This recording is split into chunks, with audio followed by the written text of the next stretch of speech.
Shalom Israel, Most High in Christ, bless. I'm Officer Razis, and the title of today's class is Ancient Rome and America, the same beast, all right? So we're going to dive deep and show you how ancient Rome and America, they are one in the same, okay? We are living in Rome right now as we speak, all right, spiritually, okay? We're going to show you how Rome and America, they have the same government, the same legal system, infrastructure, whether it was with slavery, okay, their global influence, all of that. We're going to show you how they are one in the same and how we are still to this very day living in Rome spiritually, all right? Because America, Rome, they are one in the same, okay? So let's open up with Daniel chapter 2 and verse 40. We're going to show you how Rome was prophesied to come, okay? I'm going to say it again. Rome was prophesied to come, all right? Let's start with Daniel chapter 2 and verse 40, okay? Before we read it, let's give a quick context, all right, of what took place. You had the king Nebuchadnezzar, right? The king of Babylon. He had a dream, okay? He had this dream. Can we pull the statue up? Can we pull the statue up? There you go. Pull that up, IT. We had Nebuchadnezzar had a dream, and the prophet Daniel had to interpret the dream, okay? The prophet Daniel had to interpret the dream. You had the head of gold, which was Babylon, okay? You had the arms and the breast of silver, which was the Persian and Medes, okay? Then you have the belly of brass, which was Greece, and then you had the legs of Rome, which was iron, okay? There you go. The legs of Rome, which were iron, okay? That was Rome. So we're going to show you how Rome was prophesied to come. Read that, Daniel chapter 2 and verse 40. The book of Daniel, chapter 2, verse 40. And the fourth kingdom shall be strong as iron, for as much as iron breaketh in pieces and subdueth all things, and as iron that breaketh all these, shall it break in pieces and bruise. So it says the fourth kingdom shall be as strong as iron. Again, like I said, that kingdom was Rome, okay? That kingdom was Rome. The prophet Daniel saw the Roman Empire, okay? Can we put the next image up? Pull the next image up. Yes, pull that up. Pull that up, okay? As you can see, can we read it from the top? It says Bishop Nathaniel Ben Israel, right? Read the note. Notes. All dates are at best approximates. This booklet is for the serious. For the what? The serious. For the serious. Read. Disciple of the Lord. All praises. So this pamphlet was made by our very own Bishop Nathaniel. All right, scroll down. Let's read that right there. Babylonian Empire, 605 to 539 BC, the head of gold. Persian Mede Empire, 539 to 333 BC, the breast and arms of silver.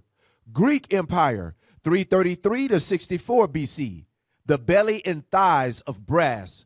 Roman Empire, 64 BC to 193 AD, the legs of iron. United States of America, 1776 AD through today, feet and toes of iron and clay. So we're focusing on the Roman Empire, okay? Like I said, the prophet Daniel saw the Roman Empire. Let's read verse 40 one more time. The book of Daniel, chapter 2, verse 40.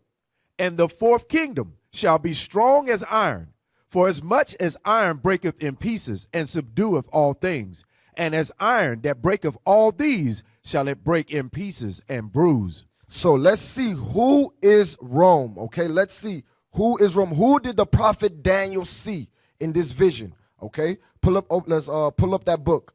Pull up that first book. There we go. Pull that up. Right? So when you look at the cover of this book, it seems harmless. Can we zoom in on the cover of the book? Yep. Okay, that's good right there. Okay, let's read the title of that book. Classical baby names. Classical biblical baby names. Come on. Timeless names for modern parents. So like I said, you see the cover of the book, it looks harmless, right? But let's go into the book and see what they say about Rome. I just want the highlighted part though. Yep, in the red. There you go. Let's read that. According to the commentaries on Hebrew scripture, Esau is considered a significant character in world history and the forefather of the Roman Empire. So they're letting you know that Esau is the forefather of the Roman Empire. Okay, so when Daniel saw this vision, guess who he saw? He saw Esau. He saw Rome rising up into power. That's what he saw. He saw Idumea, the Caucasian race, rising up into power. Let's read that verse one more time.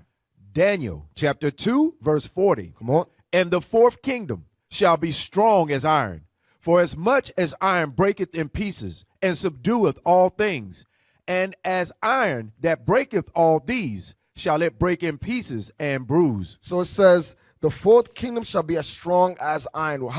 What made Rome strong? It was their military. At that time, during the Roman Empire, Rome had the strongest military. Don't pull that map up yet. Don't pull it up yet. Rome had the strongest military, okay? That's how they was able to subdue all things, okay? It said, and the fourth kingdom shall be strong as iron, as much as iron breaketh in pieces, and subdue all things. Now pull up the map. Now pull up the map. Yep.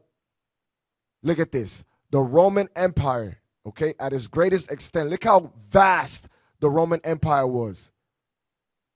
Okay, they was able to subdue all things with their military.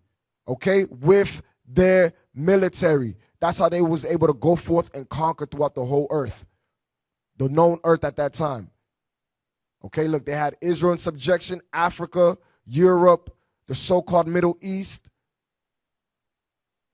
All right, they had all these nations in subjection. All right, give me that in Revelation chapter 6 and verse 2.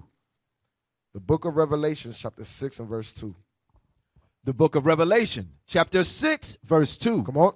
And I saw, and behold, a white horse, and he that sat on him had a bow, and a crown was given unto him, and he went forth conquering and to conquer. So this white horse is Esau. Okay, he had the spirit to he had a bow, and a crown was given unto him, and he went forth conquering. He went forth conquering. That is their spirit. That was the spirit of Rome. They went forth conquering throughout the known earth at that time, okay? And they conquered and subdued. They put all dark nations in subjection, okay? But how were they able to do that? How were they able to do that? Again, it was through their military. Pull the images up, IT. Yep, pull that up. It was through their military, through the sword. That's how Rome was able to go forth and conquer. Slow down on the images. Slow down. Let it sink in. All right? It was through the sword. Give me Genesis. That was their blessing. Okay? That was their blessing. Genesis chapter 27 and verse 38. This is how Rome was able to go forth and conquer. Put all nations in subjection and tribute. Was through their sword. Read what you got. The book of Genesis, chapter 27, verse 38. And Esau said unto his father, Hast thou but one blessing, my father? Bless me also, O my father. And Esau lifted up his voice and wept. And Isaac his father answered and said unto him, Behold, thy dwelling shall be the fatness of the earth. Thy dwelling shall be the fatness of the earth. Esau lived in all the best places, right? Come on. And of the dew of the heaven. And the dew of heaven, when dew falls, it touches everything. It covers everything. That's how this Esau is. This man will cover everything, take over everything. Right, read? And of the dew of heaven from above. And by thy sword. And by thy what? And by thy sword. And by thy sword, come on. Shalt thou live. Shalt thou live. This is all Esau knows. This is all Rome knew was the sword. This is how they was able to go forth and conquer. It was by the sword. Read on. And shalt serve thy brother. And it shall come to pass, when thou shalt have the dominion, that thou shalt break his yoke from off thy neck. Right. Give me Ezekiel 35 and verse 2. Ezekiel chapter 35 and verse 2. We're still dealing with the sword. Okay? Still dealing with the sword.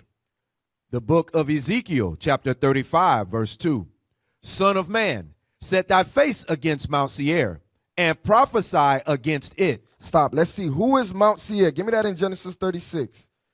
It said, set thy face against Mount Seir. I believe it's Genesis 36 and verse 8. Yes, read that. The book of Genesis, chapter 36 and verse 8. Thus dwell Esau in Mount Seir. Esau is Edom. So Esau is Edom. He dwelt in Mount Seir. All right, let's go back and jump to verse 5. Ezekiel chapter 35, verse 5. Because thou hast had a perpetual hatred and hast shed the blood of the children of Israel by the force of the sword. By what? By the force of the sword. By the force of the sword. Like I said, that's his blessing. That's all Esau knows is war. Right, read. In the time of their calamity, in the time that their iniquity had an end. Therefore, as I live, saith the Lord God. That's it. That's it on that. All right. So now go back to Daniel chapter 7 and verse 7. What are we showing? How Rome was prophesied to come. Okay. That's what we're showing right now. How Rome was prophesied to come. Daniel chapter 7 and verse 7. So he lived by the sword. That was his blessing. Right. Read Daniel chapter 7 and verse 7. The book of Daniel, chapter 7, verse 7. After this I saw in the night visions, and behold, a fourth beast. Stop. So this is Belshazzar, the grandson of Nebuchadnezzar. He had a vision now. All right. And he had a vision of 4 beasts. These 4 beasts represent 4 kingdoms. Can we pull that image up of the 4 beasts? Pull that image up, IT. Okay. Belshazzar, the king of Babylon, was a grandson of Nebuchadnezzar. Okay?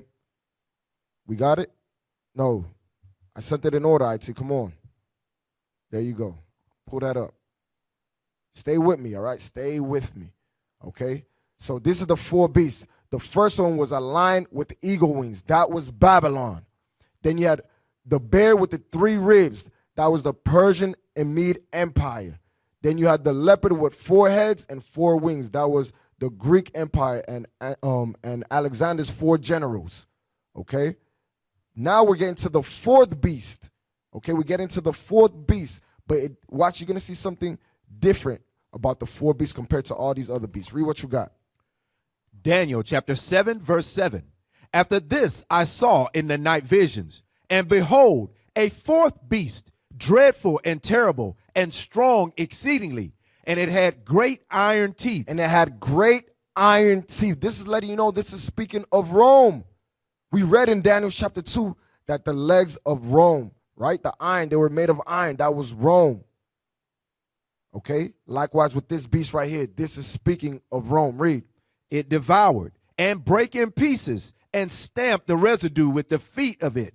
And it was diverse from all the beasts that were before it. It was diverse from all the beasts that was before it, right? Read. And it had 10 horns.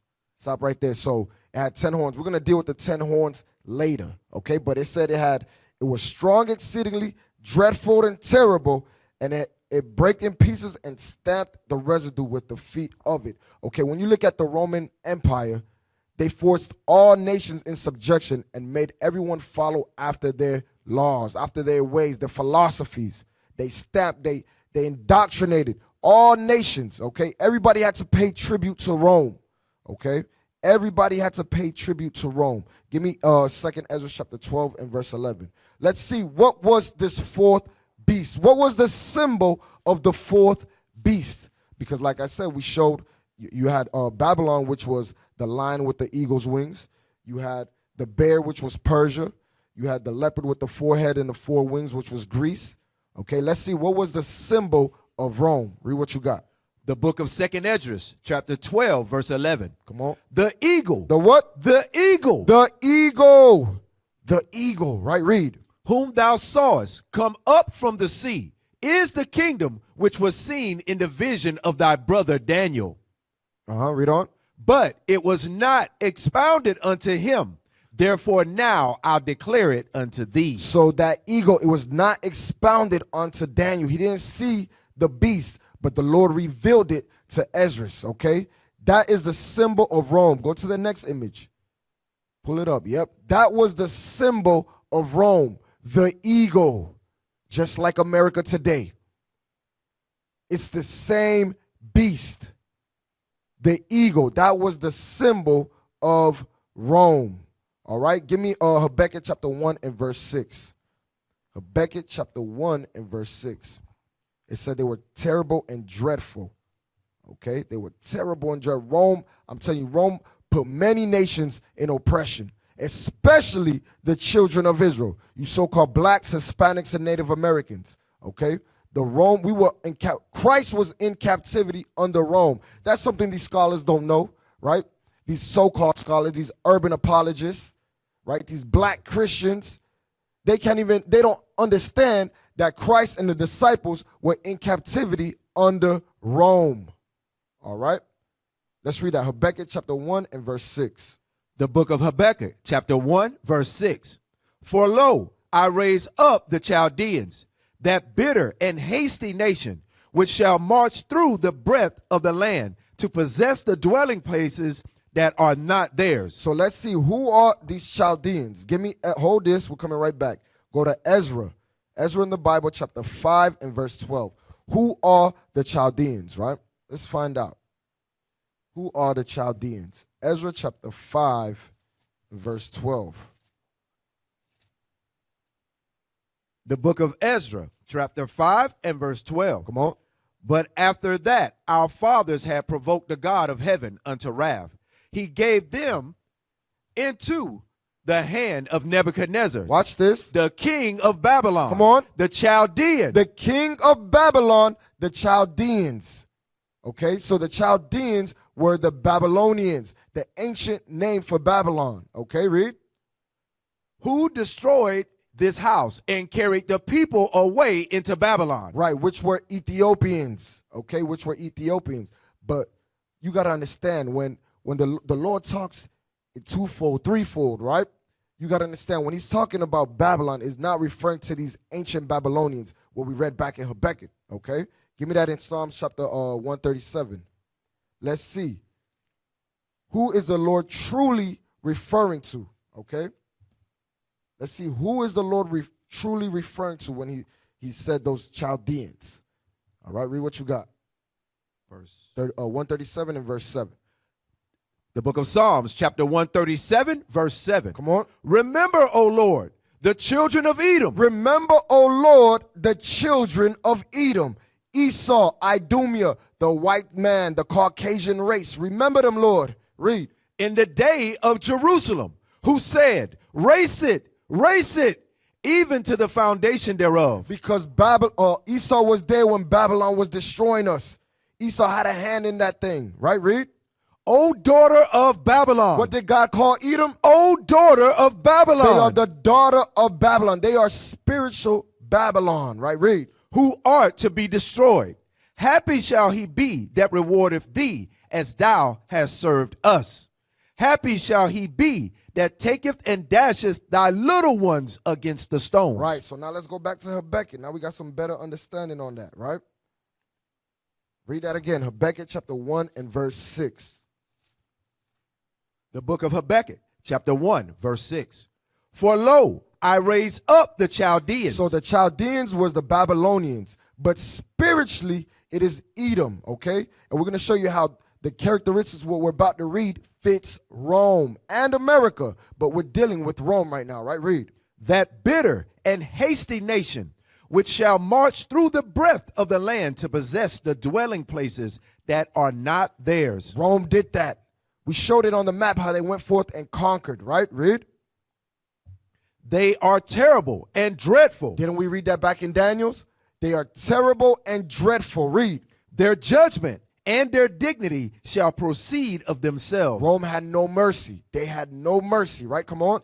Their horses are swifter than the leopards, and are more fierce than the evening wolves. And their horsemen shall spread themselves, and their horsemen shall come from far. Watch this. They shall fly as the eagle. As the what? As the eagle. They shall fly as the eagle that hasteth to eat. So what are we showing you? We are showing you Rome prophesied in the Bible, okay? The prophet Daniel seen Rome come into existence. He's seen it. The Lord showed him in a vision.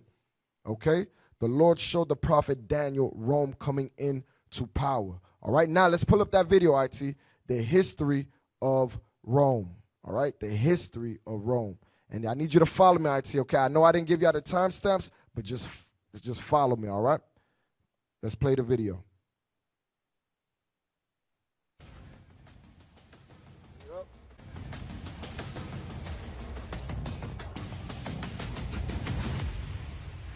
Take me out picture in picture.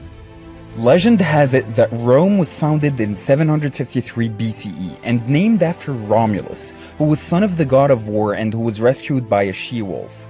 Following a line of 7 legendary kings, the city turned from a monarchy into a republic, a word derived from res publica, or property of the people. The power of the monarch passed to 2 consuls annually elected by the citizens of Rome. Real political power gradually became in the hands of the Senate. Although it initially included only men from the patrician class, the Roman Republic is generally considered one of the earliest examples of representative democracy. Throughout most of its existence... So it mentioned how Rome, they started as the Roman Republic, right? And they transitioned to the Roman Empire, and they had a Senate, okay? Just like America, it's nothing new, man. It's nothing new. It's the same spirit, okay? Let's show that in the scriptures real quick. Go to 1 Maccabees chapter 8 and read verse 1. Okay, 1 Maccabees chapter 8 and verse 1. Okay, so Rome had a Senate. Okay, that's how they dealt, right, with the Senate house. Give me 1 Maccabees chapter 8 and verse 1. The book of 1 Maccabees, chapter 8, verse 1. Come on. Now Judas had heard of the fame of the Romans. Stop. So the ancient Romans were Japhet, okay? The original Romans were Japhet. But what does Esau do best? Conquer nations and absorb them and take their heritage, steals everything from them. Hold that. Give me that in Micah. I believe it's Micah, right? Chapter 2. They oppress a man in his heritage. Give me that. Okay, that's what Esau does. He goes forth, just like the ancient Greeks. They conquered them, stole their identity. The Romans, they conquered them, stole their identity. With us, the Israelites, they conquered us and stole our identity. All right, read what you got. The book of Micah, chapter 2, verse 2. And they covet fields and take them by violence, and houses and take them away. So they oppress a man and his house. Watch this. Even a man and his heritage. And his heritage, his nationality, his identity, his culture. That's what Esau does best. He steals, he conquers, and steals your nationality, all right? So go back to 1 Maccabees. Go back to 1 Maccabees chapter 8 and verse 1. 1 Maccabees chapter 8, verse 1. Now Judas had heard of the fame of the Romans, that they were mighty and valiant men, and such as would lovingly accept all that joined themselves unto them, and make a league of amity with all that came unto them. Come on. And that they were men of great valor. It was told them also of their wars and noble acts, which they had done among the Galatians. Right, they conquered our people, read. And how they had conquered them and brought them under tribute. Right, so jump down to verse 15, dealing with that Senate house. Okay, we want to deal with that Senate house. Just to show you in the scriptures how this Bible is a true book, okay? It shows, it details all these nations, especially we're dealing with Rome, okay? Watch this. Read what you got. Verse 15. Moreover, how they had made for themselves a Senate house. A what? A Senate house, wherein 320 men sat in council daily, consulting... Pull that image up, IT. Hold the video, pull the image up. Come on. Wherein 320 men sat in council daily, consulting a way for the people, to the end they might be well ordered. So as you can see in the image right there, that's the Senate house. That's what they did. That's where they had their councils. They held their meetings. They dealt with the laws, the legislations, all of that stuff was in the Senate house. All right, let's go back to the video.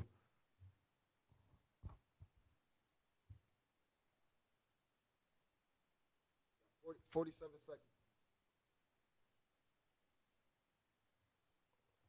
seconds. Throughout most of its existence, the Republic was in a state of war and demonstrated extreme resilience. After it was sacked by the Gauls in 390 BCE, Rome rebounded and conquered the whole Italian peninsula, before waging 3 wars against its greatest enemy, Carthage.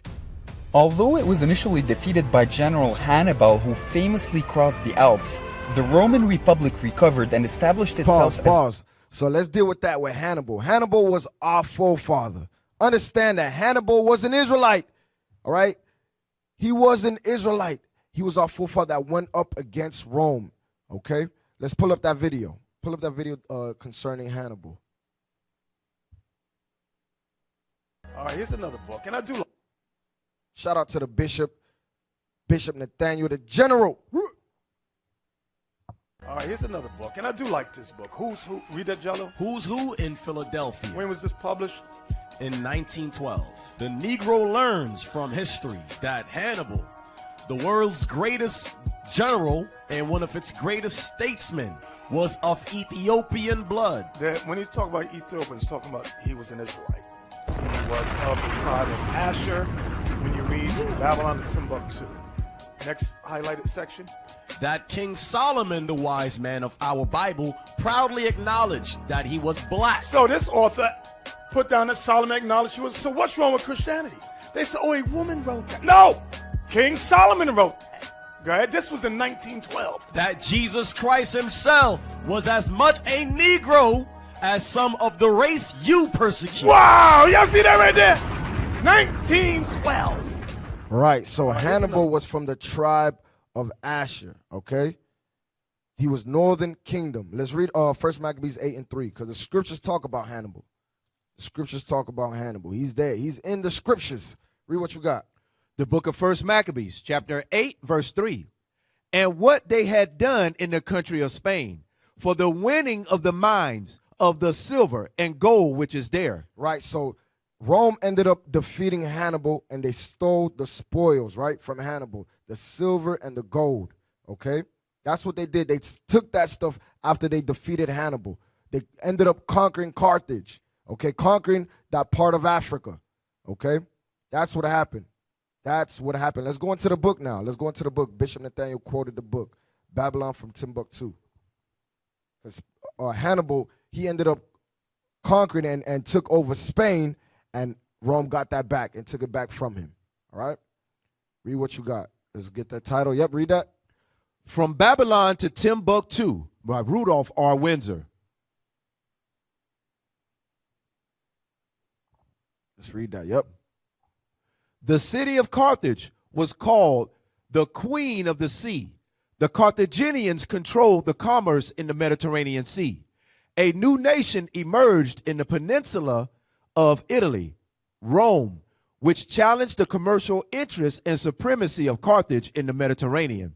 This state of hostility led to 3 long wars called the Punic Wars. The first Punic War was in the years 264 through 241 BC, mostly naval battles, which Italy won. The second Punic War was fought in the years 218 to 201 BC. A black general. what? A black general. A black general. Read. By the name of Hannibal was the extraordinary figure who did what was considered the impossible by crossing the Alps with elephants. In Italy, he was victorious over the Romans. He was very resourceful and crafty. When he got into Next page. When he got into a difficult situation at one time, he drove herds of cattle into the Romans. His unexpected victories amazed and terrified the city of Rome. But at the end, because of the lack of men and supplies, he had to return to Africa, Carthage. The third Punic War was in the years 149 to 146 BC and fought at Zama in Africa. Because of Hannibal's skill in warfare, his strategy is taught in military colleges around the world. So they still talk about Hannibal and the things, the acts that he did, how he took those elephants through the Alps to go fight and defeat Rome, okay? But eventually he ended up losing. But they still talk about his war strategies to this very day. Let's go to the next page. The population of Carthage was derived from Palestine, and its civilization was Hebraic in origin. It was what? Hebraic in origin. Hebraic in origin. Read on. Schlaus is certain, after much research, that the language Hannibal spoke and in which he directed his troops was Hebrew. Was Hebrew. Read. There is evidence that the Carthaginians possessed a high priesthood, and their ceremonies and sacrifices were similar to the rituals found in the book of Leviticus. So they was keeping the laws. They were keeping the laws, right? Come on. According to some inscriptions, the Hebrew tribes of Asher and Zebulun were in Carthage, and from the foundation of the city. So you had Asher and Zebulun in Carthage. That's some heavy stuff right there. Read. At the ruins of Carthage were excavated many inscriptions containing many Hebrew names such as Joab, Joas, and Joel. Wow, that's some heavy stuff right there, man. Scroll down. Start from for like the phoenix. For like the phoenix, the Jews have risen again and again out of the ashes of their destruction. After the sacking of Carthage, the Jews were found again in Carthage under Roman domination. And we showed that in the map. We showed that in the map how Rome went forth and conquered, and they conquered that part of Africa. Okay, they named Africa after Leo Scipius Africanus. They named Africa after him. Right, read. After the Byzantine persecutions, they fled into the desert. And even under the persecution of the Arabs, the Jews somehow managed to survive catastrophe after catastrophe. That's some heavy stuff right there, all right? Let's go to the next image. Let's show a depiction of Hannibal, okay? This is a coin. This is a coin of Hannibal. Look. Look at his hair, man. Look at his hair. Look at his nose. Look at his lips. You know he's a black man. And then you got the elephant on the other side. You know he was powerful because for your face to be on the money, you know he was a powerful man, right? Go to the next image. Look, that's it in color right there. Hannibal was a warrior, all right? He was a warrior. Let's go back to the video, the history of Rome. Let's go back to that video. All right? So what are we showing you? How our forefathers went and they rose up and they fought against Rome. Just like us today, we are fighting against America spiritually, okay, with the word of God, right? They fought physically back then, but today we fight with the word of God, all right? Play the video. By General Hannibal, who famously crossed the Alps, the Roman Republic recovered and established itself as the dominant power following the brutal destruction of Carthage. Continuous warfare led not only to Rome's growth, but also to its cultural development. Besides the acquisition of Latin language from Latium and the adoption of several cultural aspects from Etruria, it was ancient Greece that influenced Rome the most, as apparent in its art and architecture. Unlike Greek city-states, however, which excluded foreigners, Rome incorporated conquered peoples who adopted Roman ways into its social and political system. At home, Rome experienced different crises which ended in civil wars, some of them caused by mass slavery, including the one led by Spartacus. Pause. In the context of Spartacus, okay? Spartacus. That was another one of our forefathers, okay? Rome had the blacks as slaves, as gladiators, and they used to use us to fight for their entertainment. They use us to fight in the entertainment, okay? Pull that image up about Spartacus. There's a show called Spartacus. It's a really good show, but as you already know, it's been whitewashed, okay? It's been whitewashed. So there you go. You have the show Spartacus. But let's see how Spartacus truly looked like. Go to the next image. Shout out to Deacon Isaac for bringing this out. All right, read what you got at the top. This picture was taken from the book Spartacus by Herod Fast. It was printed in Hebrew, Tel Aviv, 1954. Go to the next image. So that's Spartacus, a black man. But what does Esau do? Whitewash our history. He whitewashes our history. But the gladiators, the slaves, they were black. They were black. Okay? So that's Spartacus. Go to the next image. Read that at the bottom. Spartacus, the African leader, The what? the rebel. The African leader, the Israelite, read. This African rebel leader led a slave revolt against the Roman Empire.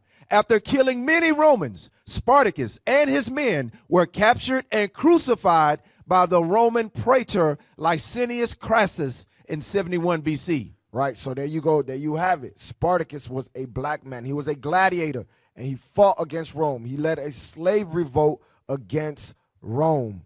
Okay, let's go into the book now. Let's go into that next book. Shout out to Bishop Yawasop for giving us this book right here. Okay, read that. Imperial Rome by Moses Hadass and the editors of Time Life Books. Let's go into the book.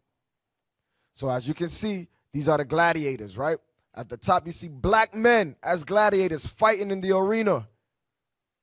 In the second image, you see the black men fighting with beasts and bears and crazy, man. No, don't zoom. You don't got to zoom in. Just leave it right there. Yep. You see them fighting. That was us. That was our people in the Roman Colosseum, in the arena. Just like today, just like America, how they got us in the entertainment, right? In the sports world with that boxing and that MMA, it's the same spirit. But back then in Rome, it was to the death. All right, go to the next image. We're going to read that writing right there. Yep, read that. Bizarre games for gladiators. Hail, Emperor, those who are about to die salute you. With this solemn address, the gladiators scheduled to fight filed past the imperial box. Most of them were prisoners of war, slaves or criminals sent through stern training schools. The night before, they had been feted at a lavish banquet where fans came to see favorites and gamblers to estimate odds. Now, in the stands, peddlers hawked cold drinks, buns, and sausages.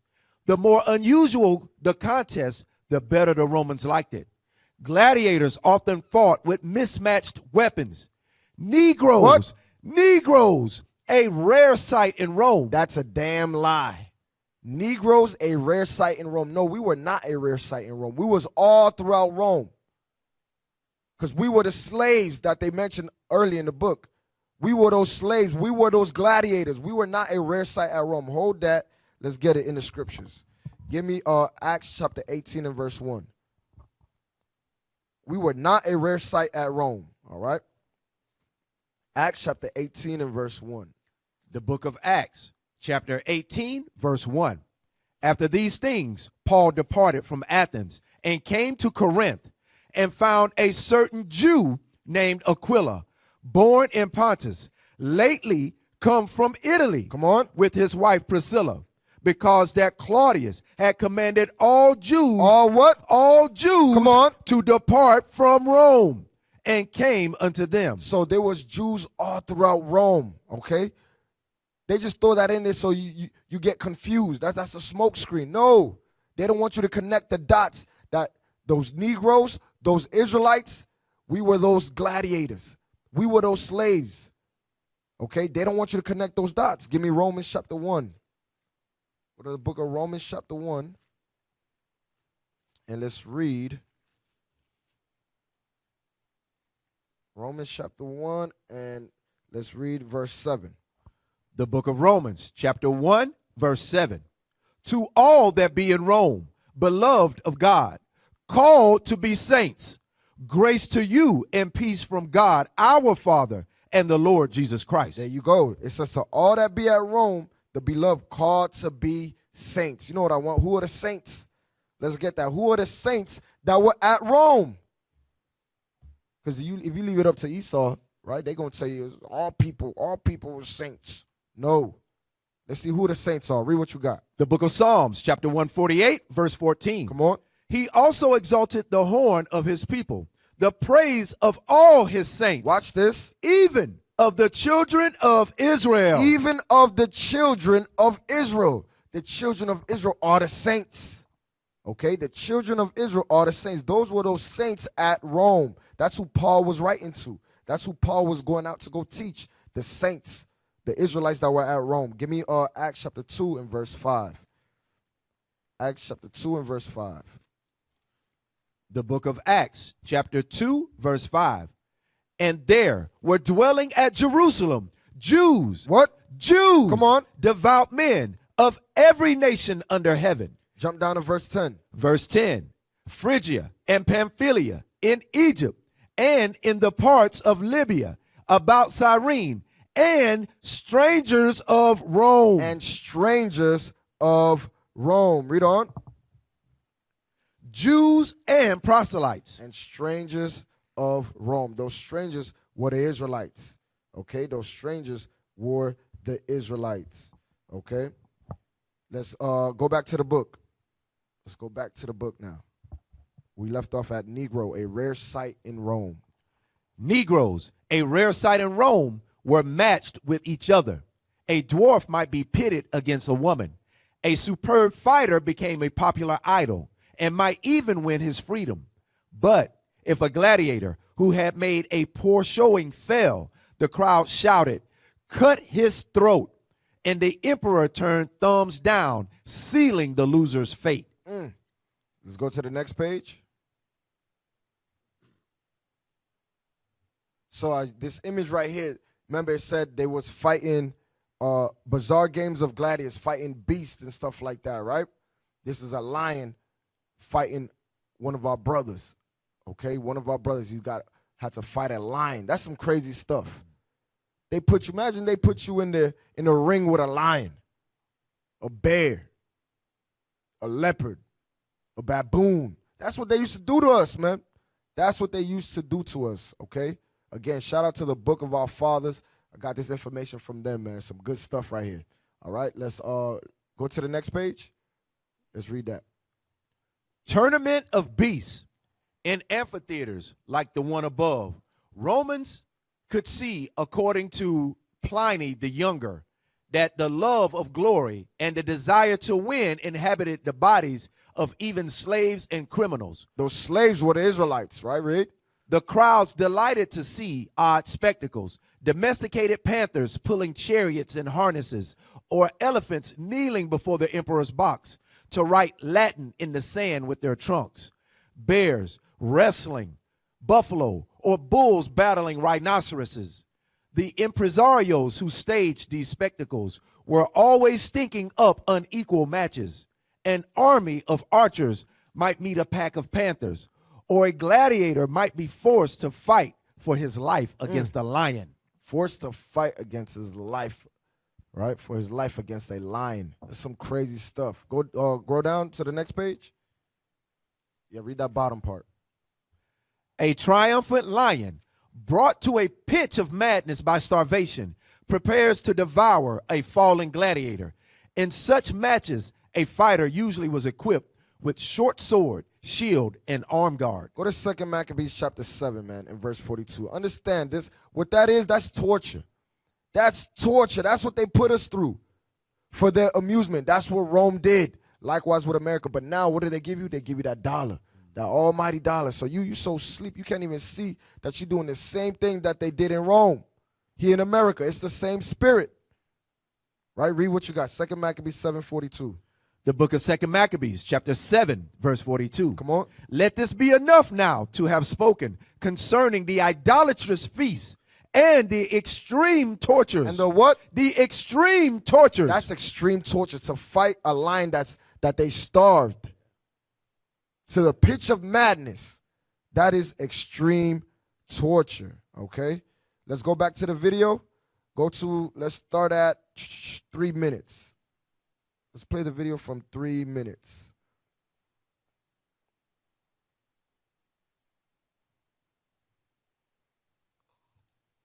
Reality maintaining all power.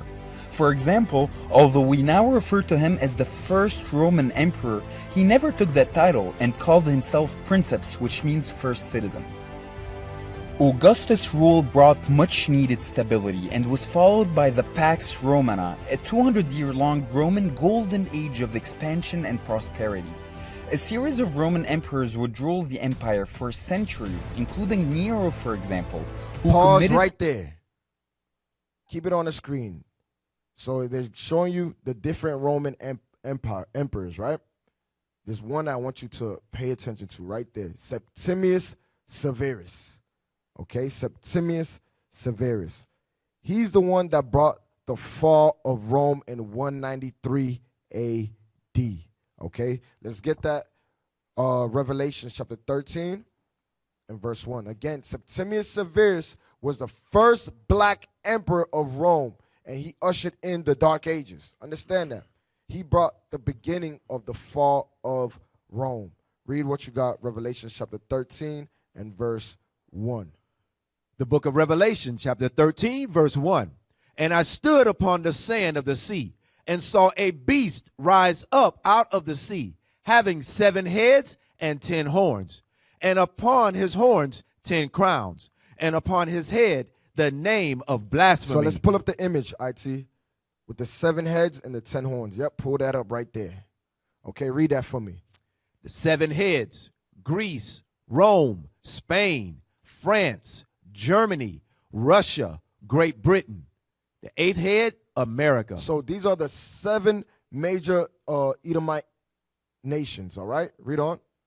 10 horns: Belgium, Luxembourg, Netherlands, Germany, United Kingdom, Italy, Greece, France, Denmark, Ireland. Right, the 10 horns goes into the NATO, EU, the European Union, the 10 common markets, right? That's what that's going into, the 10 horns, okay? So let's go back to Revelation chapter 13 and let's read verse 2. Verse 2. And the beast which I saw was like unto a leopard, and his feet were as the feet of a bear, and his mouth as the mouth of a lion. And the dragon gave him his power, and his seat, and great authority. Right, the dragon was the devil. The devil gave America their power because this beast right here, right, it said it had the leopard, it had the attributes of the bear, of the lion, okay? That's America is all of that in one. What we read back in Daniel's, that's all of that in America. But watch this, read on. Verse 3. And I saw one of his heads as it were wounded to death. That head that was wounded to death was Rome. They fell in 193 AD. Come on. And his deadly wound was healed, and all the world wondered after the beast. So we're going to deal with that deadly wound was healed later, okay? But I want to focus on that first part. Read it one more time. And I saw one of his heads as it were wounded to death, and his deadly wound was healed. I want to deal with that part right there. And I saw one of his heads as it were wounded unto death. Rome fell in 193 AD. Pull the article up on Septimius Severus. Let's pull that article up. Yep, pull that up. We're going to read that first paragraph. Lucius Septimius Severus, 11 April 145 through 4 February 211, was a Roman emperor from 193 to 211. He was born in Leptis Magna, present-day Alchemist, Libya. Where? Present-day Alchemist, Libya. Libya. That's Africa, right? Watch this. Read. In the Roman province of Africa. The Roman province of Africa. So Septimius Severus was an Israelite. But you see the image right there. Let them tell it. Everybody's white. Mm-hmm. The Egyptians is white. The last samurai is white. Who else? The last Mohican. The last Mohican white. The Native Americans is white. Everybody's white. Makes no sense. He was from Africa. He was a black man. He was an Israelite. Right? Read on. As a young man, he advanced through the customary succession of offices under the reigns of Marcus Aurelius and Commodus. Severus was the final contender to seize power after the death of the emperor Punic in 193, during the year of the 5 emperors. So we're going to deal with that year of the 5 emperor, right? But I want you to pull up the real image of Septimius Severus. Okay? Pull up the real image. Okay? Because like I said, you let them get that real quick while they get that first Maccabees 3:48, bro. Everybody, Spartacus is white, freaking Septimius Severus, Christ, everybody. The prophets, the Most High God, the angels, everybody. When you leave it to Esau, I'm telling you, this dude will distort history, man. Read what you got. The book of First Maccabees, chapter 3, and verse 48. Come on. And laid open the book of the law, wherein the heathen had sought to paint the likeness of their images. They did what? The heathen sought to paint the likeness of their images. That's what they do. They painted the likeness of their images. They found our records. They opened up this book and they painted the likeness of their images. Okay, they destroyed our records. All right. So let's put that image up of Septimius Severus.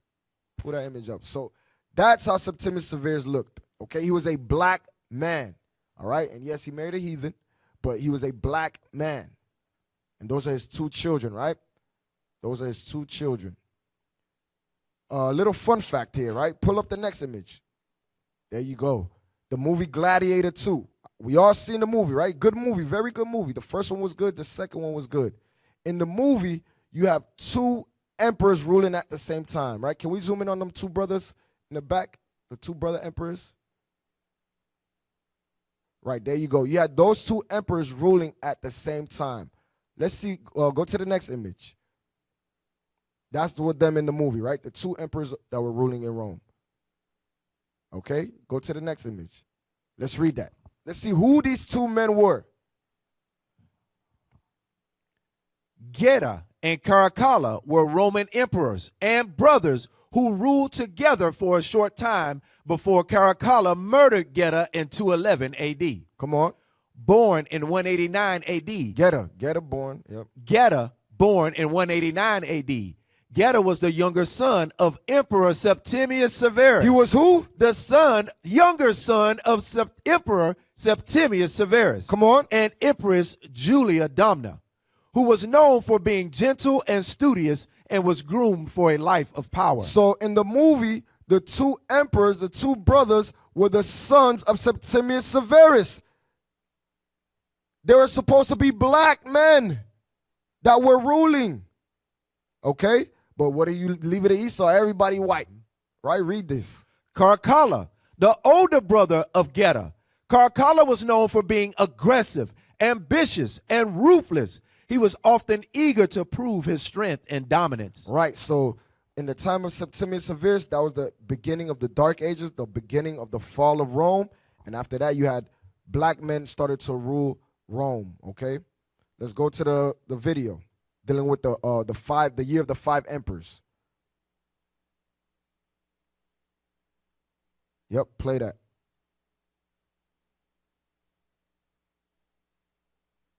We got it? Chaos erupted in ancient Rome when 5 men claimed the imperial throne in a single year. It all began with the murder of Emperor Commodus on New Year's Eve, 192 AD. Pertinax took power but was assassinated after just 3 months. Didius Julianus then bought the throne from the Praetorian Guard, only to be ousted and executed by Septimius Severus.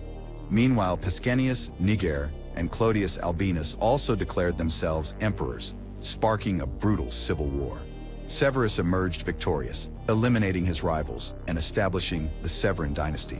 This tumultuous period exposed the fragility of Roman imperial power and the dangerous influence of the Praetorian Guard. The year of the 5 emperors marked a turning point in Roman history, setting the stage for the fall of Rome in the following centuries to come. See that? So during the time of Septimius Severus, it set the stage of the fall of Rome. Okay, and that ushered in the Dark Ages. Give me 2nd Ezra chapter 7, verse 30. That ushered in the Dark Ages when black men ruled Europe for 1,000 years. Yes, the black man ruled Europe. Because I know black men, we have low self-esteem. We can't see ourselves as kings, right? Even though we was wicked as hell during that time. We was wicked as hell. But we ruled. We was kings, all right? We was kings and priests. Read what you got. 2nd Ezra chapter 7, verse 30. The book of 2nd Ezra, chapter 7, verse 30. Come on. And the world shall be turned into the old silence. That old silence is the Dark Ages. Read. 7 days, like as in the former judgments, so that no man shall remain. Right. Give me Malachi chapter 1. Malachi chapter 1. So that old silence was the Dark Ages. The book of Malachi, chapter 1. Verse 1. And verse 1. The burden of the word of the Lord to Israel by Malachi. Come on. I have loved you, saith the Lord. Yet ye say, wherein hast thou loved us? Was not Esau Jacob's brother? Was not Esau Jacob's brother? Come on. Saith the Lord. Yet I loved Jacob, and I hated Esau. And I what? And I hated Esau. Come on. And laid his mountains and his heritage waste for the dragons of the wilderness. So that is the dark ages right there, okay? The Lord laid his mountains and his heritage waste. When? In 193 AD under Septimius Severus and forward on, all right? Read on. Whereas Edom saith, we are impoverished. Stop. It says, Edom said they were impoverished. That was during the dark ages, okay? Pull that video up. Let's show when the black man ruled Europe. We were known as the Moors, okay?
So you can pause it there, IT. So y'all get the point, man.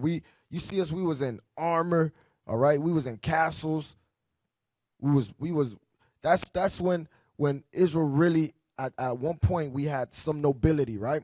In the sense of how we dressed and how we looked and all that type of stuff. But we lost all of that because, like I said, we was evil as hell during that time, okay? That was during the Byzantine Empire as well, okay? The Dark Ages. All right, we ruled Europe for 1,000 years. So go back to the scriptures. Go to read Malachi chapter 1 and verse 4 one more time. Malachi chapter 1 verse 4. Whereas Edom said, we are impoverished. Stop. Edom was impoverished. Okay, we pushed them to the Caucasus Mountains of Georgia, Russia. All right, give me that in Job chapter 30. Job chapter 30 and verse 1. Get those images ready, IT. Job chapter 30 and verse 1. The book of Job, chapter 30, verse 1. Come on. But now they that are younger than I have me in derision, whose fathers I would have disdained to have set with the dogs of my flock. So we wouldn't even let Esau sit with our dogs, man. Right, Reed? Yea, whereto might the strength of their hands profit me, in whom old age was perished. Come on. For want and famine they were solitary, fleeing into the wilderness. In former time, desolate and waste. Put the images up, IT. Yep, read. Who cut up mallows by the bushes and juniper roots for their meat. Come on. They were driven forth from among men. They cried after them as after a thief, to dwell in the cliffs of the valleys, in caves of the earth. You see that image? They dwelt in the caves of the earth. Go to the next image. That's them. That's Esau. After they fell, after Rome fell, we pushed them to the rocks, to the Caucasus Mountains of Georgia, Russia. And they was the original caveman. All right, read on. To dwell in cliffs of valleys, in caves of the earth. Next and picture. in the rocks. Among the bushes they brayed. Under the nettles they were gathered together. They were children of fools, yea, children of base men. Children of what? Base men. Look how they was living like base men, right? Living like animals. Read. They were viler than the earth. And now am I their song? Yea, I am their byword. So you can stop right there. All right, that was all the images, IT? Okay, good, good, good. Let's go to, so what happened? Go back to Malachi. Go back to Malachi. The book of Malachi, chapter 1, verse 4. Come on. Whereas Edom saith, we are impoverished, but we will return and build the desolate places. When did that happen? Okay, when did that happen? That was known as the Renaissance era. The Renaissance era in 1453. Okay, they came and rebuilt. They came out of the clefts of the mountains. We let them join our military and they overthrew us. That's why scripture says never trust your enemy. Okay, because they ended up overthrowing us during the Renaissance era. The Renaissance means rebirth, right? Read that again. But we will return and build the desolate places. Thus saith the Lord of hosts, they shall build, but I will throw down. And they shall call them the border of wickedness, and the people against whom the Lord have indignation forever. Right, so give me Revelations 13:3. Let's go back to that. Revelation chapter 13 and verse 3. The book of Revelation, chapter 13 and verse 3. Come on. And I saw one of his heads, as it were wounded to death. That was Rome. Rome was wounded unto death in 193 AD under Septimius Severus. Come on. And his deadly wound was healed. His deadly wound was healed during the Renaissance era. Okay, in 1453. Come on. And all the world wondered after the beast. That's it on that. Stop right there. So what happened during the Renaissance era? You have something called the Spanish Inquisition, where Esau started putting us to flight. Okay, they started persecuting us out of Europe. Okay, let's go up to this book. Again, once again, shout out to the General Bishop Nathaniel. I'm telling you, dropping all this knowledge on us, man. Now, us young men, we could take this information and we could bring it out to our people. All right, let's pull that book up. Commentaries on Hebrew and Christian mythology. In the red. In the time of the first crusading spirit, in the cities of Treves, Metz, Mainz, Worms, Spires, Strasbourg, and other smaller places, the streets were deluged with the blood of the Jews and other unbelievers at the hands of those pious warriors. Watch this. The Jews were expelled from Vienna in 1196, from Mecklenburg. These are all places in Europe. Read. From Mecklenburg in 1225, from Breslau in 1226, from Brandenburg in 1243, from Frankfurt in 1241. Raise it. Next page. Yep. From Munich in 1285, from Nuremberg in 1830, from Prague in 1391, and from Ratisbon in 1476. From 1346 to 1350, the Jews were murdered by thousands. By what? By thousands. Come on. Until the race in Germany became nearly extinct. Wow. In Switzerland, the Christians commenced to persecute the Jews about the middle of the 14th century. And in the 15th, they were expelled from the principal cities in that country. Next page. In Spain, during the 6th and 7th centuries, the Jews were persecuted without mercy. When the Moors invaded Spain, the Jews lent a helping hand. So glad were they to escape Christian tortures. Right, because those Moors were those Arabs. But then we ended up becoming the Moors as well. And then what happened? The Arabs put us in slavery as well. Right, Reed? They were made equals wherever the Moors held sway. Jump down. Escape, says one historian, was possible only through flight to Africa. To where? To Africa. Or by accepting baptism at the point of the sword. So we fled into Africa. That's what happened, right? So you had in 70 AD, we fled into Africa. We did the same thing again during the Spanish Inquisition. We fled into Africa. Okay? Go to the next page. That's it on that. All right, so At the same time, while Esau was persecuting us, right? Because you had Pope Nicholas V of Rome in 1441. He issued those papal bulls, and he started the transatlantic slave trade. So as they was persecuting Southern Kingdom on that side of the world in Europe, guess what they was doing in Northern Kingdom in 1492? Pull the images up. This is what they was doing in Northern Kingdom. So they was persecuting Northern Kingdom and Southern Kingdom at the same time. All right, look at that. You had Hernan Cortez, Ponce de Leon, Christopher Columbus, all these conquistadors coming to this side of the world, Osirith, right? America, North, Central, South America, the islands, the Caribbeans, and persecuting the Israelites. Oceania persecuting the Israelites, okay?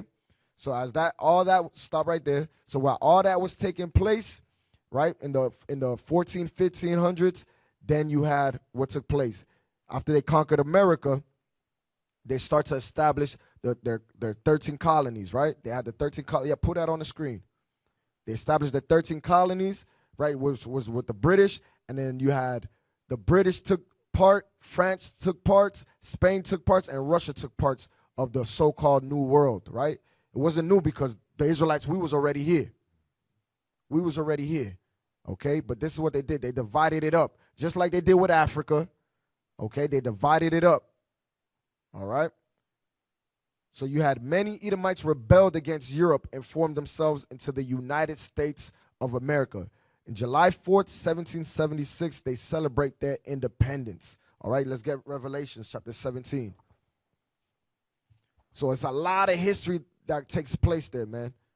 Dealing with Rome, the fall of Rome, okay? Them coming back into power, us ruling during the Dark Ages. A lot of history that took place right there. Okay, let's read that Revelation 17 and 8. This is where America starts to introduce itself, right, as the eighth head. Okay, read what you got. The book of Revelation, chapter 17, verse 8. The beast that thou sawest was and is not, and shall ascend out of the bottomless pit. Stop right there. The beast that thou, this is John the Revelator. He's having a vision, right? He says, the beast that thou sawest was and is not. That is America, okay? He saw the beast, but it was not in existence as of yet, right? Read it again. The beast that thou sawest was and is not, and shall ascend out of the bottomless pit. That bottomless pit is Europe, come on. And go into perdition. Into destruction, read.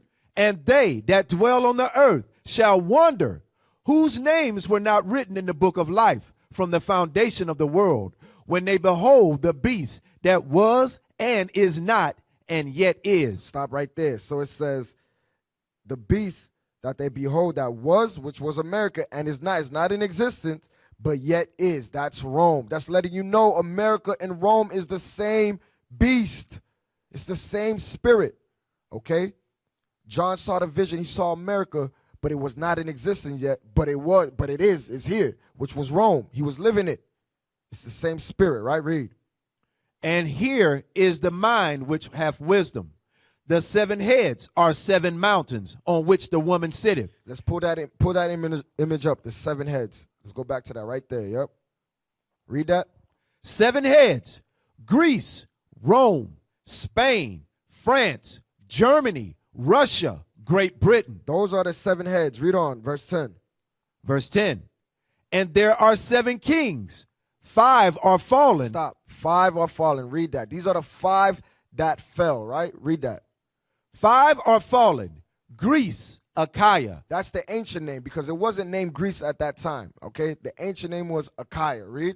France, Gaul and Aquitania. Spain, Hispania. Germany, Magna Germania. Russia, Scythia. Scythia. You read about the Scythians in Colossians, right? Those were it. Northern Kingdom was in that area, in Europe, in that region. That was Northern Kingdom, okay? Go back to Revelation 17 and let's read verse 10 one more time. Revelation 17, verse 10. And there were 7 kings, 5 are fallen, and one is, and the other is not yet come. Stop. It says, and there were 7 kings, 5 are fallen, and one is, and the other is not yet come. The one is was Rome. That one, That's the one that is, and the other that is not yet come was Great Britain. Great Britain, right? Read. And when he cometh, he must continue a short space. Watch this. And the beast that was and is not, That's America. even he is the eighth. He's the what? The eighth. He is the eighth. He is the eighth head. Read. And is of the seven. And is of the seventh, because they came out of Great Britain. Right? Read. And goeth into perdition. And goeth into destruction. Okay, so we're dealing with America now. Now we are dealing with America. They one in the same. Rome and ancient America. They are one in the same. All right, get Revelations 13 and verse 11. Revelation chapter 13 and verse 11. And I beheld another beast. That other beast is America. Read. Coming up out of the earth, and he had two horns like a lamb, and he spake as a dragon. So America has two horns like a lamb. That's going into their politics. The Democrats and Republicans, they have two horns, and they spoke like a lamb because they profess to be Christians. For God so loved the world, John 3:16, right? We love, love, love. God loves all people. But watch this. It said they spake as a dragon, because in the same breath, they push abortion, right? Slavery, the destruction of the 12 tribes of Israel, all the laws that they pass, homosexuality. What else? They have feminism. They spake as a dragon. They look like a lamb, but they spake as a dragon, right? Read. And he exerciseth all the power of the first beast. He exercises all the power of the first beast. That first beast is Rome. Okay? America exercises all the power of the first beast. That was Rome. Read. Before him, and causeth the earth and them which dwell therein to worship the first beast, whose deadly wound was healed. How does America make everybody worship Rome? Okay, watch this. Read on. And he doeth great wonders, so that he maketh fire come down from heaven on the earth in the sight of men. Right, that was in August 6th and August 9th, 1945, Hiroshima and Nagasaki. All right, Hiroshima and Nagasaki, when they dropped the atom bomb on Japan. Read. And deceiveth them that dwell on the earth by the means of those miracles which he had power to do in the sight of the beast. Come on. Saying to them that dwell on the earth, that they should make an image. They shall do what? Make an image. They shall make an image. This is how you worship Rome, right? By worshiping this image. Read. To make an image to the beast, which had the wound by a sword and did live. Read on. And he had power to give life unto the image of the beast, and that the image of the beast should both speak and cause that as many as would not worship the image of the beast should be killed. Let's pull the image of the beast up. Pull the image of the beast up. There you go. That's the image of the beast. That's Caesar Borgia, Pope Alexander VI, his son. Okay? He was the Pope Alexander VI of Rome, his son. So when you worship this image, you are worshiping Rome. You are following after the beast. Right? Scroll down. Read that. The original of this bust was found in the church of San Salvatore in Termes, now destroyed. It is an open secret that Caesar Borgia, the son of Pope Alexander, had posed for it. Upon the demolition of the church, the bust disappeared until it was rediscovered on the walls of the penitentiary Civita Castellana near Rome. Next page. That's Caesar Borgia. That is the image of the beast. This is who the whole world worships. White Jesus, right? Blow it up. Bust of the Savior posed for by Caesar Borgia. It was removed from the church of San Salvatore in Termes, now destroyed, to the monumental morgue of St. Louis Church, where it may still be seen and is shown by the guide as the bust of the relative of a famous pope. That's Pope Alexander, also known as Rodrigo Borgia. Right? There you go, baby Jesus. That's so-called baby. That's Tammuz, really. That's who you worshiping, Tammuz. Right? In Ostrich. Scroll down.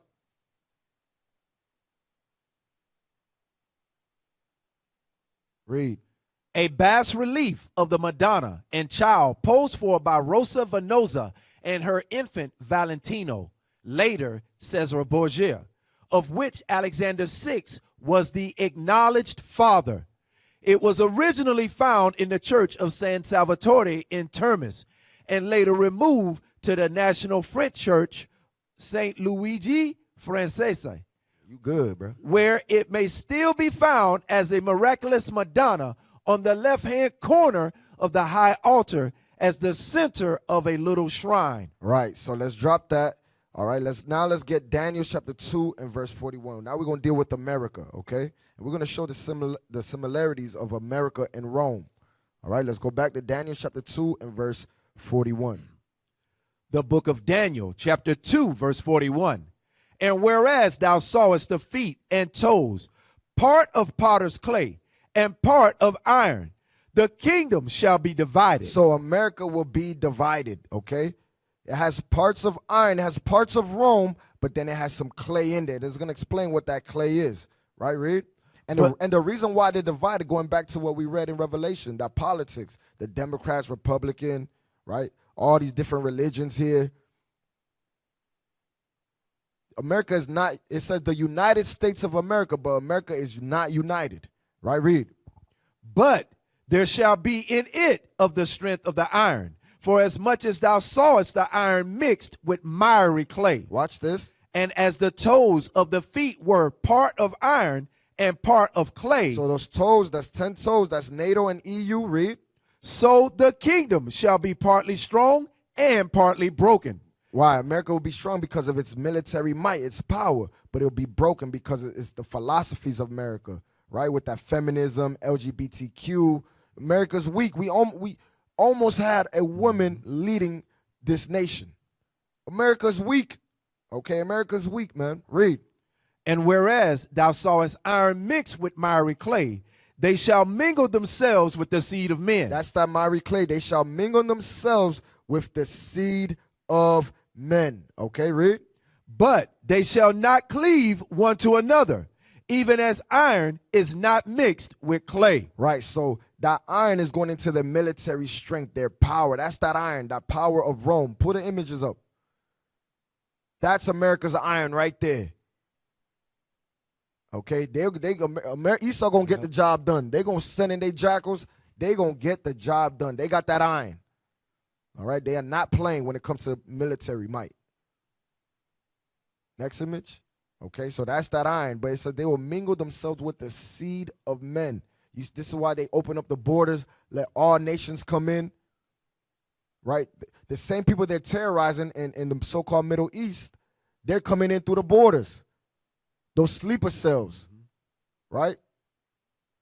The Muslims, those that follow Allah, all they're going to hear is Allah Akbar, boom. Because the pride of Esau, they're so arrogant and so prideful. You think you're going to oppress those Ishmaelite nations, then they're not going to retaliate? You killing all their children, all their fathers, their mothers.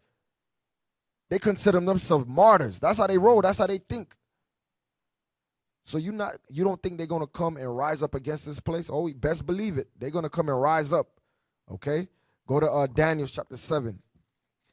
All right, what are we showing? America prophesied in the Bible as well. Okay, Daniel chapter 7 and read verse 8. The book of Daniel, chapter 7, verse 8. I considered the horns, and behold, there came up among them another little horn. That little horn is America, right? Read. Before whom there were 3 of the first horns plucked up. The 3 horns that were plucked up were Spain, France, and Britain. What did I say? Spain, France, and Britain. Okay, read. By the roots, and behold, in this horn were eyes like the eyes of man. Right, going into their technology, their wisdom, the eyes of men. Right, read. And a mouth speaking great things. Speaking great things, their media. Okay, going into their media. All right. Now, give me Deuteronomy chapter 28, verse 49, because like I said, we're showing the similarities of ancient Rome and America. All right, ancient Rome and America. We're showing you the similarities. What is America's symbol? that eagle, right? Read what you got. Deuteronomy 28:49. The book of Deuteronomy, chapter 28, verse 49. The Lord shall bring a nation against thee from far, from the end of the earth, Read. as swift as the eagle flieth. As swift as the eagle flies. This is what Rome did. This is what they did during the time of the Renaissance, right? And this is what they did as America. Read. A nation whose tongue thou shalt not understand. Come on. A nation of fierce countenance, which shall not regard the person of the old, nor show favor to the young. Give me Obadiah chapter 1. Obadiah, the book of Obadiah chapter 1. Okay, what are we showing you? That they are the same beast, okay? And just like how Rome fell, Rome was destroyed, America will be destroyed. Understand that. This place will be destroyed. Every empire falls, man. Babylon fell. Persian Medes fell. Greece fell. Rome fell. America will fall. And Christ's kingdom, the black Messiah, his kingdom will last forever. Read what you got. Obadiah 1 and verse 1. Or yeah, read verse 4. Let's get to the point. Obadiah, chapter 1, verse 4. Though thou exalt thyself as the eagle. Read it again. Though thou exalt thyself as the eagle, and though thou set thy nest among the stars, thence will I bring thee down, saith the Lord. Right. So America is that eagle. Right. Put an image up. Put an image up. Okay. America is that eagle. Look at that. The United States Army. What is their symbol? The eagle. They take pride in this. Okay. This is who they are. They are that eagle. Next image. It's on the back of their money. They're letting you know. Okay. This Bible is, I'm telling you, this Bible is a true book. It don't get no realer than this. The Lord left clues in the scriptures to identify who is Esau, who is Rome, who are all these nations in this book. Okay? And the greatest clue that he left was Deuteronomy chapter 28 to let us know that we are the Israelites. Yeah, go ahead. And they use Latin, e pluribus unum, just like Rome did as their language. Exactly. Very good. Good point. Yeah. Out of many one, right. Okay? Letting you know who these people are. It's the same. They're the same people, man. They are the same people. Okay, go to the next image. Yep, blow that up. Read. Start at the top. Yep.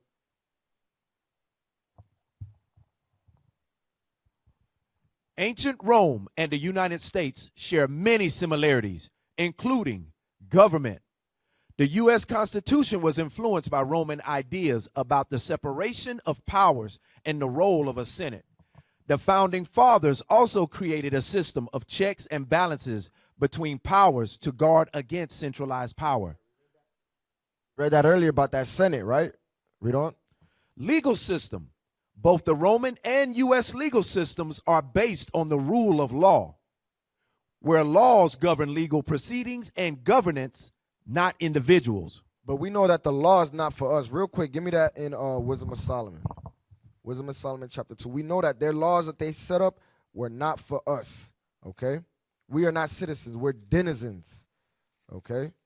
Give me that Wisdom of Solomon. I want to get straight to the point. 11. What does it say? Yep, 10 and 11. The book of Wisdom of Solomon, chapter 2, verse 10. Let us oppress the poor righteous man. Let us not spare the widow, nor reverence the ancient gray hairs of the aged. Let our strength be the law of justice. Right, let our strength be the law. This is what the wicked is saying. Let the strength be the law of justice. Read. For that which is feeble is found to be nothing worth. So the law was not made for us. The laws here in America were not made for us. Give me Habakkuk chapter 1, verse 4. Habakkuk chapter 1, verse 4. Okay, the laws were not made for us. They use the laws to their benefit, all right, to oppress us. Right? They had black codes, Jim Crow. You have something called Juan Crow. All right, the Northern Kingdom was getting it too. They was catching hell too. Okay, this is why we had the civil rights movement to fight for equal rights. Okay, read what you got. The book of Habakkuk, chapter 1, verse 4. Therefore the law is slack, and judgment doth never go forth. For the wicked doth compass about the righteous. Therefore, wrong judgment. Wrong what? Wrong judgment proceedeth. Wrong judgment proceedeth. Give me one more on that. Give me Zechariah chapter 11 and verse 5. The book of Zechariah, chapter 11, verse 5. Whose possessors slay them and hold themselves not guilty. How would they be able to hold themselves not guilty? Because the law is their strength. The law is their strength. That's how they're able to hold themselves not guilty. This is why they got in 4K, they got video footage of the police officer killing an innocent black man or black woman, and they could get away scot-free. Because the law is their strength. They hold themselves not guilty, just like ancient Rome. In Rome, they was able to kill us like it was nothing. They was able to kill a slave like it was nothing, just like in America today. Read. Whose possessors slay them and hold themselves not guilty. Come on. And they that sell them say, Blessed be the Lord, for I am rich, and their own shepherds pity them not. Right, let's go back to the image. Pull that back up. There you go. Infrastructure. Both societies have similar infrastructure styles and organizations. For example, the Romans built a network of roads, tunnels, bridges, and water systems. Right, so when you look at the infrastructure of America, it symbolizes, it resembles ancient Rome, Greece, all of that stuff. Okay? Next one. Slavery. Both ancient Rome and America were slave societies, with a large portion of their populations in legal bondage. Right. So just like ancient Rome, they had us as slaves. We was gladiators, all of that stuff. America, how was America built on? America was built on slavery. Give me that real quick. Deuteronomy chapter 28. America was built off of slavery, off the blood of the Israelites, the blacks, Hispanics, and Native Americans. Okay? America was built on our backs. Read what you got. Deuteronomy 28, verse 68. The book of Deuteronomy, chapter 28, verse 68. And the Lord shall bring thee into Egypt again with ships, by the way whereof I spake unto thee. Thou shalt see it no more again. And there ye shall be sold. You shall be what? Sold. You shall be what? Sold unto your enemies for bondmen and bondwomen, and no man shall buy you. So the Bible says we shall be sold. We shall be sold unto our enemies. Give me Jeremiah 22. Jeremiah 22:13. The book of Jeremiah. We shall be sold unto our enemies, just like in Rome, just like America. We were sold unto our enemies. Read what you got. The book of Jeremiah, chapter 22, verse 13. Woe unto him that buildeth his house by unrighteousness, and his chambers by wrong. How was his house built on unrighteousness and his chambers by wrong? By slavery. That's how Rome was built. That's how America was built. Okay, read. That useth his neighbor's services without wages. Read it again. That useth his neighbor's service without wages. Without wages. Read. And giveth him not for his work. Give me the book of Nahum chapter 3. Nahum chapter 3 and verse 1. The book of Nahum, chapter 3 and verse 1. Woe to the bloody city. Woe to the what? Woe to the bloody city. America was built off bloodshed. Rome was built off bloodshed. It says, woe, destruction to the bloody city. Read. It is all full of lies and robbery. It is full of lies and robbery. Okay? Because let them tell history. They say that we came over here willingly. Right? We migrated over here. That's what they say now. Right? They critical race theory, take slavery out the school system, take the Bible out the school system. Make sure these people do not connect the dots. Label them, the Black Hebrew Israelites, as an extremist hate group, as a terrorist organization. When all we do is community cleanups, youth violence, conflict resolutions, right? We go into the community, deal with the leaders in the community, try to deal with our people, food drive. We do all type of stuff, man. All type of stuff that we do for our people. Okay, but they still, and they know these things, but they still will label us a hate group. That's how I know they full of lies. Read it again. Woe to the bloody city. It is all full of lies and robbery. The prey departeth not. Right, let's go back to the article. Go to the next one, open society. Yep. Open society. Both societies are open to newcomers and willing to absorb the cultures, lifestyles, and gods of others. So that's, you can worship any God you want. That's here in America. Just like in America, man, you can worship any God. You could be any religion you want to be. Okay?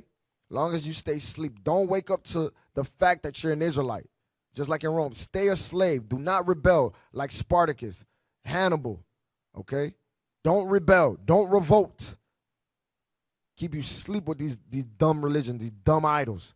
Okay? Go to the next one. Global influence. Both Rome and America created global structures that were taken for granted by their citizens and the rest of the world. Next one. Political corruption. Both Rome and contemporary America have experienced political corruption, including bribery, nepotism, and the pursuit of personal gain. That's what it's all about, covetousness. Architecture. Americans built private homes in Roman architectural styles and filled them with furniture, statues, and other design elements. And we see what the Lord did in California. He burned all their stuff up. The Lord burned all their Roman ideology up, man. All your furniture, your homes, your Roman homes, your paintings, your statues, the Lord burned all that stuff up. Okay? Because this place was built off bloodshed. They do not have the fear of the Lord here in America. All right? Let's pull this up now. Some good stuff right here. Fall of Rome in the United States, similarities. Decline of morals and values. High crime rates in major cities, Rome. Murders in USA, 2009, 16,204. By handguns, 9,369. 1 out of 4 victims of crime in the USA, over 2 million in jails. All right, so I want to stop right there real quick. Decline of moral values, man. Watch this. Give me Matthew's chapter 24, and I want verse 12. Matthew chapter 24 and verse 12. The book of Matthew, chapter 24, verse 12. And because iniquity shall abound. Because of sin, read. The love of many. The what? The love of many shall wax cold. Just like in Rome. I'm telling you, this was the time of Christ. He was in Rome. He was prophesying, letting us know in the future. Okay, it's the same spirit. Read it again.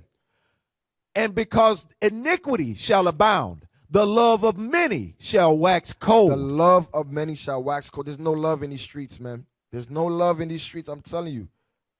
Our own people hate us. Just like how they hated Christ and the disciples, they hate us today. Okay?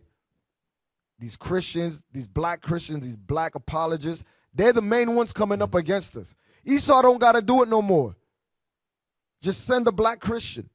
Send the black apologists. They're going to try to tear down their own brothers. They're going to try to stop their brothers from waking the nation up. It's going to be our own people, man. Unbelievable. All right? Go to 1 Peter's because it said decline of morals and values, right? Go to 1 Peter's chapter 4 and read verse 3. The book of 1 Peter, chapter 4, verse 3. For the time past of our life, many suffice us. May suffice us. For the time past of our life may suffice us to have wrought the will of the Gentiles. To have done the will of the Gentiles, read. When we walked in lasciviousness. This was what taking place in Rome, lasciviousness. lust, excess of wine, excess of wine, revelings, partyings, banquetings, abominable idolatries. All this stuff was taking place in Rome. Okay? Just like America, it's the same spirit. That's what's taking place right now. And if you don't partain and do these things, look how they view you as. Read the next verse. Wherein they think it strange that ye run not with them to the same excess of riot, speaking evil of you. They do the same thing today. People be like, you don't go to the clubs. You don't celebrate Christmas, birthdays, Thanksgiving. You don't drink. You don't smoke. You're not out here sleeping with a whole bunch of women. Bro, there's something wrong with you, bro. There's something, they think you crazy. But the scriptures talk about how we have to live a weary life in Esdras. We got to live a cautious life, okay? Because we want the kingdom of God. We want to make it to that everlasting kingdom. We want immortality. So, yes, we're going to live a cautious life. We're not going to follow after the wills of the Gentiles. We're not going to follow after America. The Bible says, come out of her, my people. Give me that. Give me that. Let's start at Micah chapter 4, verse 10 with that. Give me that. Micah chapter 4, verse 10. The book of Micah, chapter 4 and verse 10. Come on. Be in pain and labor to bring forth, O daughter of Zion. That's what we got to do. We got to be in pain, brothers. We got to go wake up the 12 tribes of Israel, those that are scattered in the diaspora. Okay, we have to go wake them up. We must be in pain. Read. Like a woman in travail.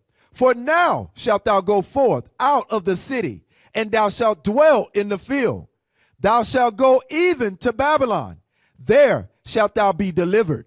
There the Lord shall redeem thee from the hand of thine enemies. See that? We're going to be delivered from Babylon. We're going to be delivered out of this place, out of America, out of Rome. We're going to be delivered out of here. Jeremiah 51, verse 6.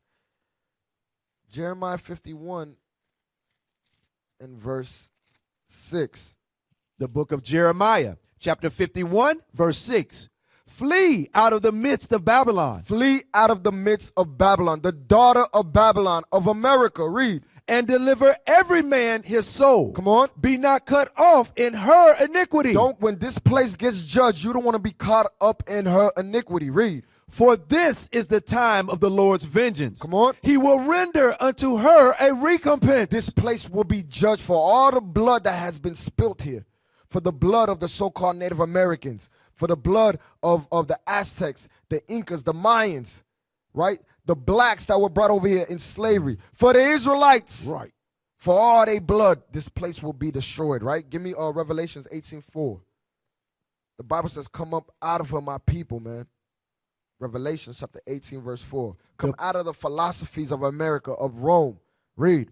The book of Revelation, chapter 18, verse 4. Come on. And I heard another voice from heaven saying, come out of her, my people, that ye be not partakers of her sins, and that ye receive not of her plagues. Right. So now let's go back to that image right there. Okay, we got to come out of Babylon. Come out of America. All right, where do we live? Leaders. Leaders. Right, yep. Mm-hmm. Leaders had lavish, expensive parties, lived a high lifestyle. Rome, the super rich in USA. It's the same spirit. Watch this. Give me 1 John 2:15. 1 John 2:15.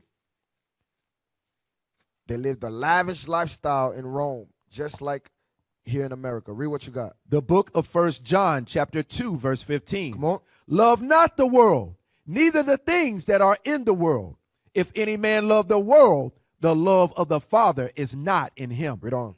For all that is in the world, the lust of the flesh, the lust of the flesh, and the lust of the eyes, the lust of the eyes, and the pride of life, and the pride of life, all the things that come with this life, all the things that come with the money, the riches. Read. is not of the Father. Read. But is of the world. But is of the world. Come on. And the world passeth away. This world is going to pass away, just like Rome passed away. America will pass away. Read. And the lust thereof. But he that doeth the will of God abideth forever. But those that keep God's laws and the faith of Christ, the black Messiah, will abide forever. All right, give me Timothy's. Give me 1 Timothy chapter 6 and verse 6. The book of 1 Timothy, chapter 6 and verse 6.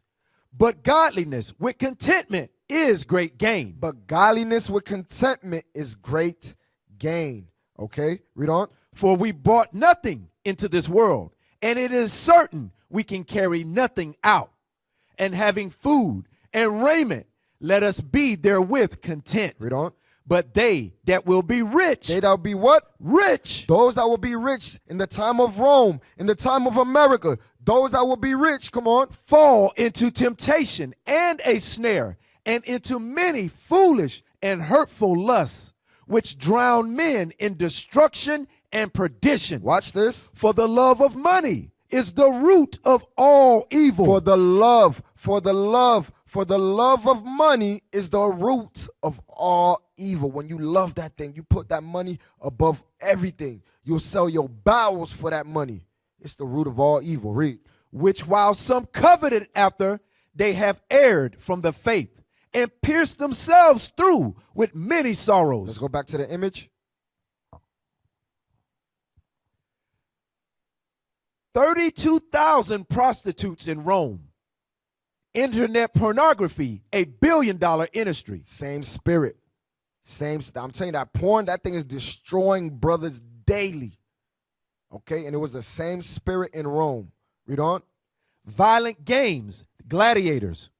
Video games, TVs, and movies. You see that? Violent game, the gladiators, video games, TV, movies, the sports arena. Okay?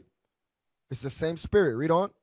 The average American child watches 8,000 murders and 100,000 acts of violence before finishing elementary school. Bro, this thing cut me right here.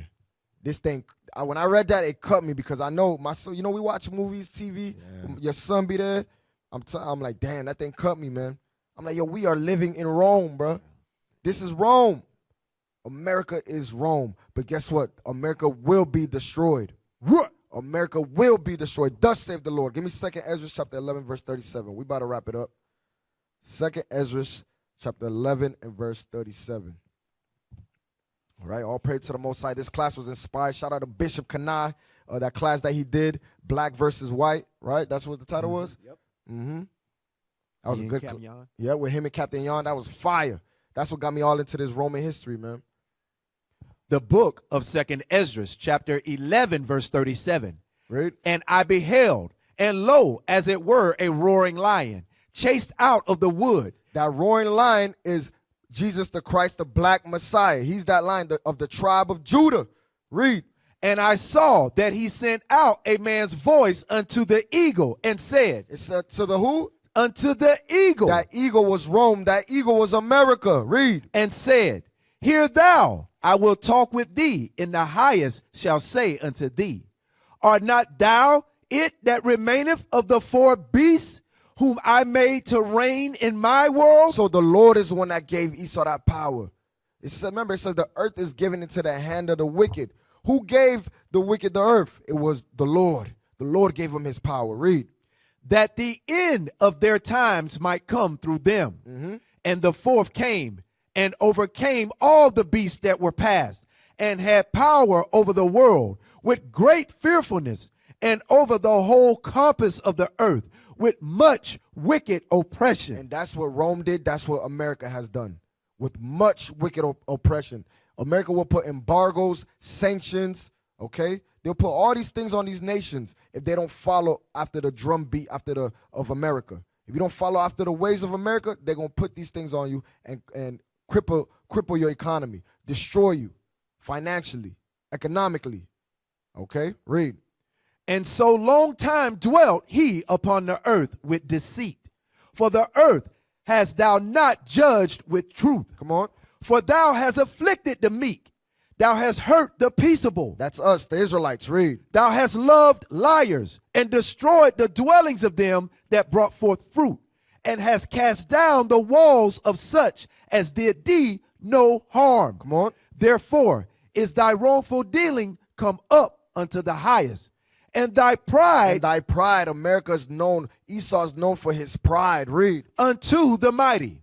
The highest also have looked upon the proud times, And behold, they are ended, and his abominations are fulfilled. Watch this. And therefore appear no more, thou eagle. Appear no more, thou eagle. This place will be destroyed. Read. Nor thy horrible wings, nor thy wicked feathers, nor thy malicious heads, nor thy hurtful claws, nor all thy vain body. Or thy vain body. This man will be utterly wiped away. Hold that.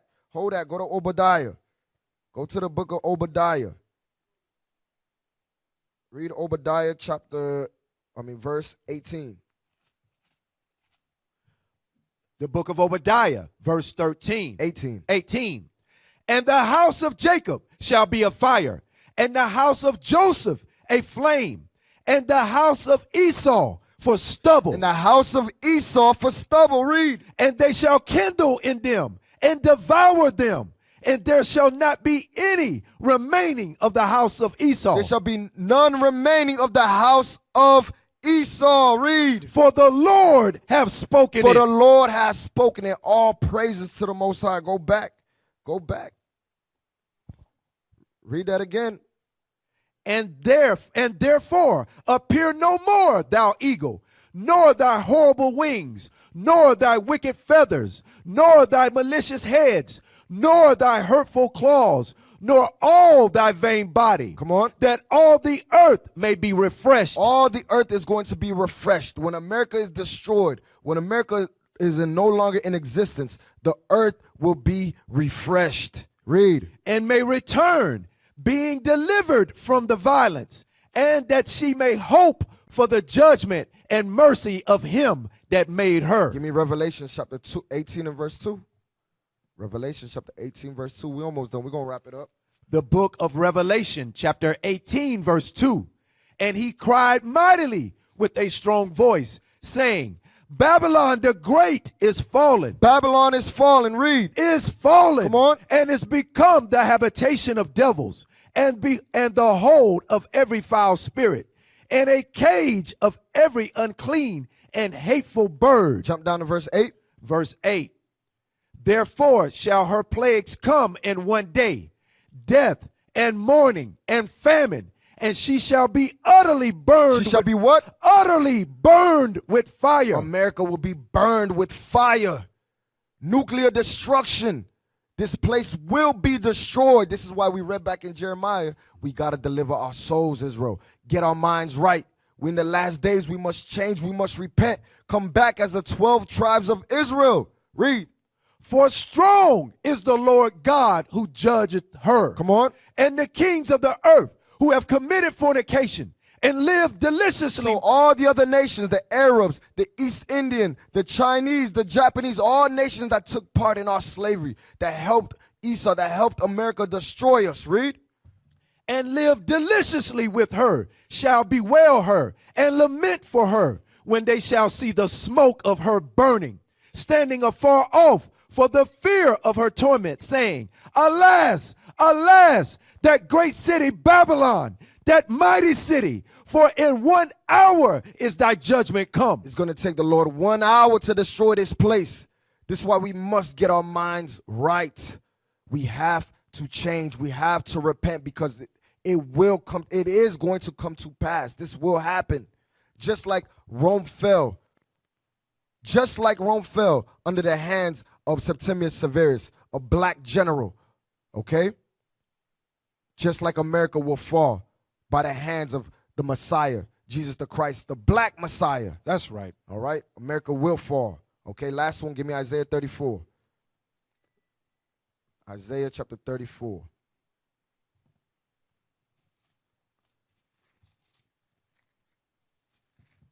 Isaiah 34, and let's start at verse 1. The book of Isaiah, chapter 34, verse 1. Come near, ye nations, to hear, and hearken, ye people. Let the earth hear, and all that is therein, the world and all things that come forth of it. For the indignation of the Lord is upon all nations, and his fury upon all their armies. He hath utterly destroyed them. He hath delivered them to the slaughter. Watch this. Their slain also shall he cast out, and their stink shall come up out of their carcasses, and the mountains shall be melted with their blood. It's going to be destruction. Utter destructions coming to all nations, not just Esau. All nations will be utterly destroyed. Read. And all the host of heaven shall be dissolved, and the heavens shall be rolled together as a scroll. That's that nuclear destruction, that nuclear fire. You think all these nations have nuclear bombs for no reason? Those bombs will be dropped, and all nations will be destroyed. Read. And all their host shall fall down, as the leaf falleth off from the vine, and as a falling fig from the fig tree. For my sword shall be bathed in heaven. Behold, it shall come down upon Idumea. Upon who? Upon Idumea. Idumea, that is Esau, Edom. Read. And upon the people of my curse to judgment. Watch this. The sword of the Lord is filled with blood. Come on. It is made fat with fatness, and with the blood of lambs and goats, with the fat of the kidneys of rams. For the Lord hath a sacrifice in Basra. Watch this. And a great slaughter in the land of Idumea. In the land of Idumea. So destruction is coming to this place. So it behooves you, Israel, to get your minds right. All right? We cannot play games with the Lord. All right? We've seen the scriptures. We've seen prophecy come to pass. We have seen these events happening in the earth. This is the time to repent because, like I said earlier, Rome will fall. Rome fell. America will fall as well. All right. So with that, that's been the class. Ancient Rome and America, the same beast. I'm Officer Razis. And with that, we say shalom.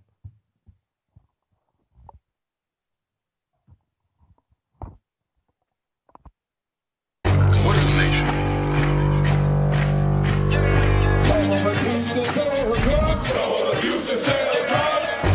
Nation is men leading by example.